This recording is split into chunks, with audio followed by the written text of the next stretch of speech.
In this video, I'll go through the process of creating an albedo texture that's ready to be used on your UV snapshot. So right now you can see that I have my M1 that's already fully UV wrapped. It also has the texture applied to it right now. So I have my albedo map created.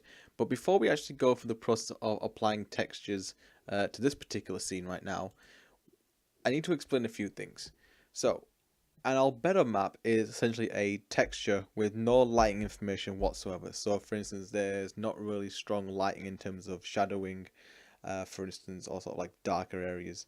The reason being is PBR shaders or games that use PBR, for instance, they use the lighting and real-time engine in order to calculate how light would bounce off that particular object to kind of make a much more realistic sense of lighting, as well as kind of really bringing the textures to life in a much more realistic way, to put it in layman's terms right now.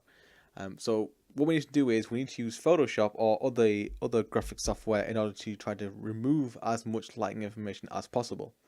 Now, a slight disclaimer is when we're working with PBR textures, Photoshop isn't really the ideal way of going about it. Most artists would prefer to use PBR specific software such as Substance Painter or Substance Designer, for instance. They're the more industry standard way of doing it, but Photoshop is a good alternative if you don't have access to that particular software. It's just a case of playing around with the software and seeing what works and what doesn't work. So we're going to go to this little bark texture here that I've got from textures.com. And we can see that there's some areas that have some lighting information, and overall it has a bit of light information here in this particular image.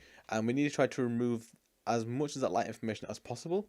So what we're going to do right now is I'm going to duplicate this layer, and then I'm going to go to Images, Adjustments, and Invert. So you can see that all the light areas have gone darker and the dark areas have gone lighter. So basically it inverts the black and white aspects to this image. Then underneath layers we have the filter options, which kind of change how the layers interact with one another. So we want to go to, say, soft light, and we can see a little bit of difference right now is that it's kind of muted some of the colors there, for instance, which isn't really which isn't really ideal. So what I can do is with the first layer, go to Image, Adjustments, and for example go to Hue and Saturation, and just bring up the saturation ever so slightly, for instance, just to kind of bring out the color a little bit more. Maybe want to play with the contrast as well here, just to kind of see what works and what doesn't work, in a sense of trying to reduce as much of the light information as possible. So that's one way of doing it, and you can see that it has kind of like a sort of muted colors now, which does work because, again, once we put it into PBR, the lighting in engine is going to make these colors stand out a lot more. So this is one way that we can do it. Another option that we could do right now is, you can see that I have a few more layer options. What I've done here is, if I just quickly delete these two layers here, and if I right mouse click and duplicate layer, and I'm going to do it again. So what we're going to do here is, where it says for the top layer, we want to change this to color. I'm going to hide this for a second. Now for the middle layer, what I'm going to do is I'm going to go to Filter, Other, and then High Pass. Now high pass is pretty good because, again, it's another way of getting rid of some of the lighting information on our textures. So you can see right now that if I increase the high pass, for instance, it looks much more like its original image. If I go down, it kind of gets rid of a lot more of that lighting information, a lot more of that contrast, for instance, to where it's almost like a caricature of its former self, or pretty much like an outline, for instance.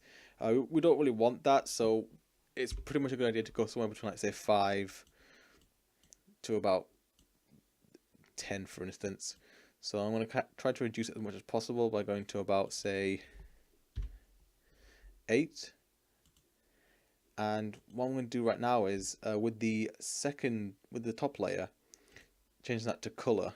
And you can see that if I quickly just merge these two really quick, if you compare this image here to the original, you can see that we really have kind of muted those colors a little bit, getting rid of as much lighting information as possible. That way this is much more appropriate for, say, a PBR texture. But again, a lot of this is kind of like visual, so it's up to you to kind of determine if you feel like this is right or not. Once you feel satisfied with it, we can then start bringing it across into our UV snapshot to start tiling over our objects. So right now you can see that I have two pre-made assets here, a wood and metal texture.